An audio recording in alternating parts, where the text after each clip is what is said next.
The journey to recovery from addiction, well, it can feel like you've been dropped in a maze with no map. It's just so overwhelming, not just for the person struggling, but for their family too. We're going to cut through all that confusion. Together, let's lay out a really clear, step-by-step roadmap to recovery, giving you a guide for the journey ahead. So if you're feeling lost or maybe isolated or just plain exhausted by it all, you need to know you are not alone. The most important thing to remember is that there is a path forward. So let's find our starting point on this map. Before you start any journey, you have to know where you're starting from, right? For addiction, that means we have to uncover the hidden driver, the real why behind it all. And trust me, it's often not what you'd think. Let's try a really powerful shift in perspective for a second. Instead of getting bogged down in blame or willpower, what if we reframed addiction as a response to some kind of overwhelming emotional pain? For so many people, substances become the only way they know how to numb a pain that they just haven't been able to process. And this gets to a super crucial point. Grief is so much broader than we usually think. It's not just about losing someone. Unprocessed grief from any major life loss, a relationship ending, losing a job, a health crisis, that can create a void that substances can feel like they're filling. And that creates this vicious cycle where the addiction causes more loss, which then just fuels more grief.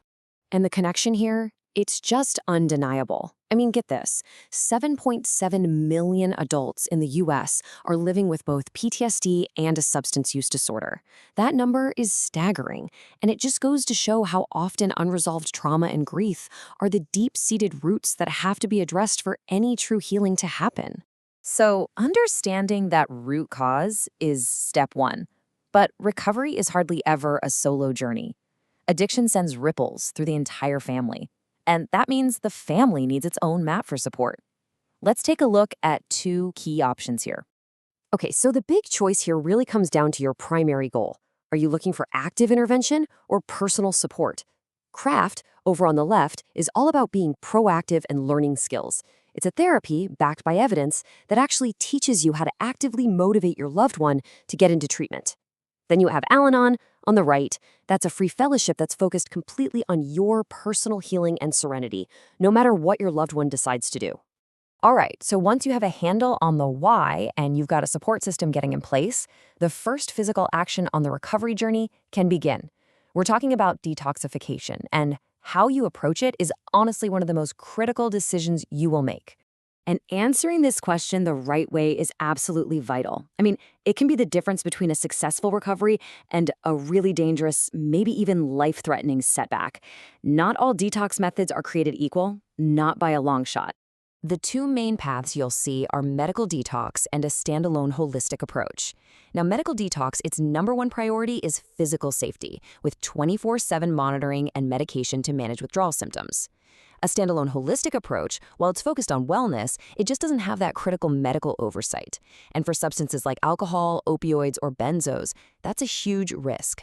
Unsupervised withdrawal can literally be life-threatening. And hey, the results, they really speak for themselves. Medically supervised detox programs have a stunning 67% higher completion rate than trying to go it alone at home. Safety and professional support don't just feel better. They are measurably, quantifiably more effective at getting you through this crucial first phase. So, detox is the first step. It is not the finish line. The next phase, and you could argue it's the most important one, is building a sustainable, long-term plan for recovery. This is where you really equip yourself with the tools for the long haul. When you're looking at a treatment center, you've got to remember that you are a consumer. You have the right and frankly the need to ask some tough questions. Here are three you absolutely have to ask. First, how do you handle dual diagnosis? Remember that 7.7 million number? Addiction rarely travels alone. Second, you have to ask about the credentials of the clinical staff.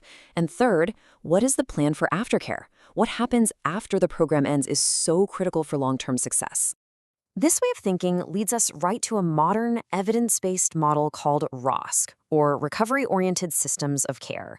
The big idea is actually pretty simple. We need to stop treating addiction like a broken bone that's just fixed in 30 days. Instead, ROSC sees it as a chronic condition that needs long-term management. Just like diabetes. It's all about having a continuous network of support that evolves with you over time. So as we bring our map all together, it becomes really clear that recovery isn't a straight line. It's a multi-stage journey. And it requires understanding, it requires support, safe first steps, and a solid plan for the future. So this is it. This is the roadmap we've charted together. It all starts with having the courage to look at the underlying pain. Then it moves to the family, empowering them to choose their own path to healing. The journey really gets going with a safe, medically supervised first step. And it's kept going by asking the right questions and embracing recovery as a lifelong process, not some one-time event. Every journey, it doesn't matter how long or how complex it is, it always begins with just a single step. Looking at this roadmap, whether it's for you or for someone you love, the only question left to ask is, what will your first step be?